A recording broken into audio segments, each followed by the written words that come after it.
उससे ज़्यादा जो हमें प्रॉब्लम था, और मैं ये एडमिट करूँगा, हमें सिक्योरिटी सिचुएशन की वजह से काफ़ी खदशात थे। और फिर हमने इलेक्शन कमीशन को सिक्योरिटी सिचुएशन के हवाले से भी लिखा था कि हमें थोड़ा टाइम दिया जाए या स्टैगर की जाए इलेक्शंस इन 2 डिविजन्स में।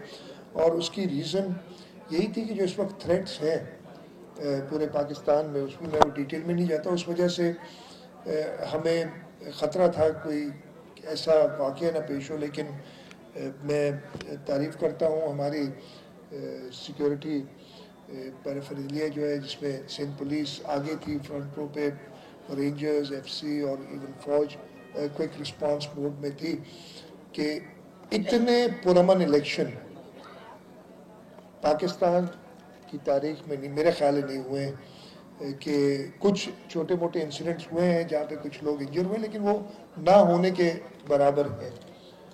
तो ये हमें ज़्यादा ख़तरात थे। बाकी जैसे मैंने कहा डील में कोर्ट, तो हमारे यहाँ अनफॉर्चुनेटली हुआ ये है कि जो भी इलेक्शन हार जाता है वो कहता है कि जी मैंने कोर्ट जाना है, और मैंने इवन मैं सुन रहा हूँ जैसे जमात इस्लामी का कहा, मैं उन्हें कहूँगा ज़रूर देख लें कि जिस तरीके से वो जीते हैं तो उससे तो साफ नज़र आता है कि बड़े साफ शफाफ तरीके से इलेक्शन हुए हैं। इवन कुछ हमारी स्ट्रॉन्ग एरियाज थे जहाँ जमात इस्लामी उन्होंने मेहनत की होगी, वो जीत गए।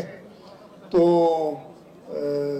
शुक्र अदा करें और आगे बढ़ें। बाद में तो बड़ी क्लियर पोजीशन है, पार्टी लीडरशिप जो फैसला करेगी।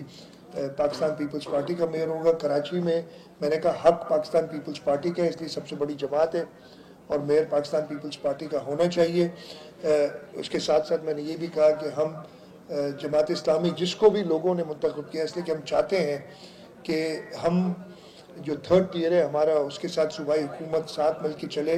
पाकिस्तान ख़ासतौर पे सूबा सिंध के शहरों की, सूबा सिंध के देहात की बेहतरी के लिए काम करे। उसकी लीगल सैंक्टिटी क्या रहती है, जो मैंने आपसे पूछना चाहा, आपने उसमें कमेंट नहीं किया कि वो जो जनवरी 12 को आपने नोटिफिकेशन विड्रॉ कर लिया 31 दिसंबर का एचएमसी के स्ट्रक्चर के हवाले से, कि जो 160 यूसीज वहाँ बन गई उसके तहत बनी नहीं, हमने स्ट्रक्चर के हवाले से नहीं किया, हमने लेटर दिया था, लेकिन वो फिर इलेक्शन कमीशन ने उसको, इलेक्शन कमीशन बैठी और उसने उसको रिजेक्ट कर दिया था अगले दिन।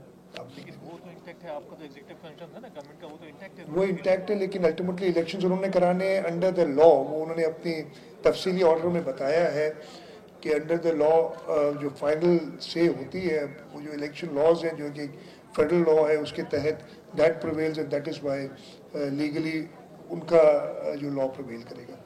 ठीक है, बहुत शुक्रिया। वजूहत ये होती है, अगर आप समझे, चीफ मिनिस्टर समझे कि मेरे से अब ये मामला नहीं चल रहे या सूबे की बेहतरी में है कि मैं तोड़ूं, ये एक शख्स की अना की खातिर असम्बलियाँ तोड़ना मेरी समझ से बाहर है। और उस शख्स की अना को बड़ी ठेस पहुंची जब कराची से उसको बदतरीन शिकस्त हुई है।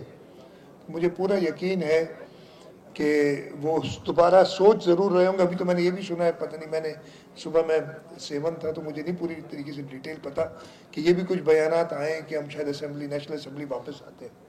तो ये बात होगी। आपका जो सवाल था सर, देखें हुआ ये था कि हमने इलेक्शन कैंपेन बड़ी अच्छी चलाई पूरे सिंध में, जैसे एक डेमोक्रेटिक पार्टी को करना चाहिए।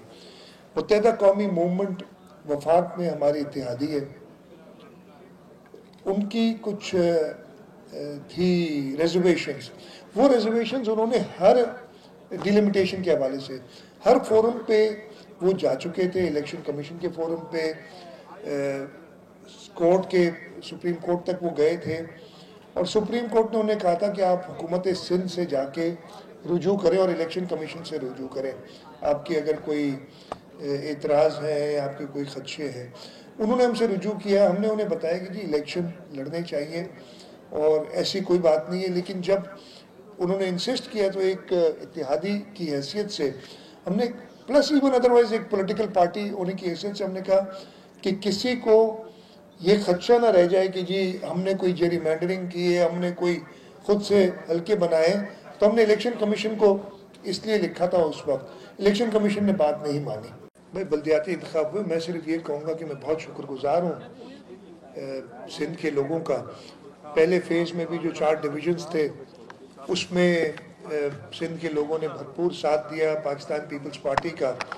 और कल परसों जो 15 तारीख को सेकंड फेज़ हुआ है उसमें कराची और हैदराबाद डिवीज़न के लोगों ने भी भरपूर साथ दिए और अल्लाह ताला का शुक्र है और पाकिस्तान ये सिंध के लोगों की हमारे ऊपर फेथ है पाकिस्तान पीपल्स पार्टी के ऊपर कि एक ही जमात है जो कि सिंध के लोगों के लिए उन्होंने, और हम कहते हैं हमने काम किया है, करके दिखाया है।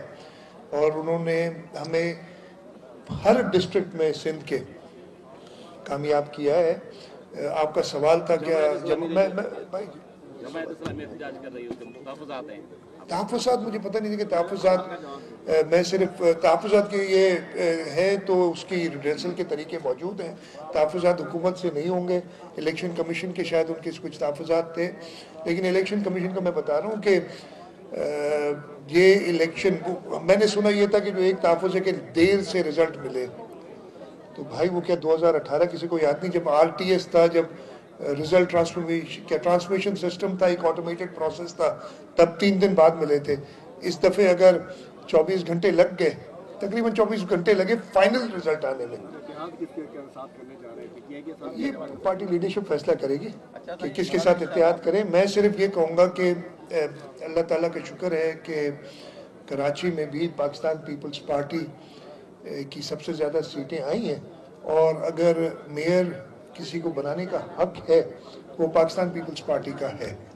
लेकिन इसके साथ साथ हम जमात इस्लामी से भी, और उन्होंने बड़ी, मैं मुबारकबाद भी देता हूँ, उनकी बड़ी ज़बरदस्त कामयाबी उन्होंने भी हासिल की है। हम सबके साथ मिलकर सिंध की बेहतरी के लिए काम करना चाहेंगे।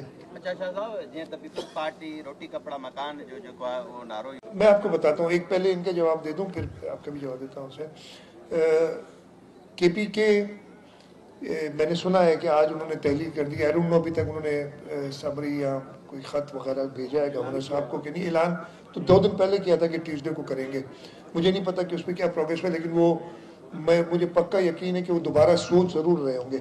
इसलिए कि PTI का ख्याल ये था कि बस कराची में इलेक्शन लड़ेंगे, और जैसे 2018 में हुआ ये था, आपको पता नहीं पता होगा, नहीं आपको पता होगा सारों को। 2018 में मैं आपको बता देता हूँ इसलिए कि मैं बहुत अच्छी तरह पता है मुझे क्या हुआ था, इसलिए कई मेरे जानने वाले थे PTI के जो बाद में मेंबर बने असेंबलियों के, जिन्होंने शाम को घर जाके सो गए, सुबह पता चला कि जी वो जीत गए। कई ऐसे थे उसमें, एक को तो मैं जानता हूँ, मैं नाम नहीं लूँगा, मुनासिब नहीं है, जिसको अपने हल्के का नहीं पता था कि उसका हल्का है कहाँ, लेकिन सुबह उसे पता चला कि वो जीत गया है। तो वो समझ रहे थे PTI ने इलेक्शन एक ही लड़ा है ज़िंदगी में 2018 का। वो समझ रहे थे कि इलेक्शन ऐसे होते हैं कि आप सो जाते हैं, सुबह उठते हैं, रिजल्ट आपके फेवर में आता है। इस वक्त भी वो सो रहे थे जब बाकी सारे इलेक्शन का काम कर रहे थे, लेकिन इस वक्त कोई RTS चलाने वाला उनके लिए नहीं था। और जब वो अगले दिन या शाम को उन्हें पता चला भाई ये तो मामला कुछ और है, तो वो शोर मचाने लगे कि जी धांधली हुई। यहाँ बिल्कुल धांधली ये हुई है कि वो जीते नहीं है, इसलिए कि उन्होंने काम नहीं किया था जो वादे किए थे इस मुल्क से 3-3.5 साल। सबको इमरान खान ने जो किया था सबको पता है क्या किया उन्होंने। तो अब KPK के वज़ीर आला, और मैंने उस वक्त चौधरी परवेज़ इलाही साहब को भी कहा था, और मैं KPK के चीफ मिनिस्टर भी कहता हूँ, मेरे साथ तकरीबन 4 साल उन्होंने काम किया है, हम कॉलीग्स रहे हैं। वो KPK के चीफ मिनिस्टर थे, मैं सिंध के चीफ मिनिस्टर हूँ। और अगर असेंबली डिसॉल्व करते हैं तो उसके पीछे कुछ वजूहात होनी चाहिए।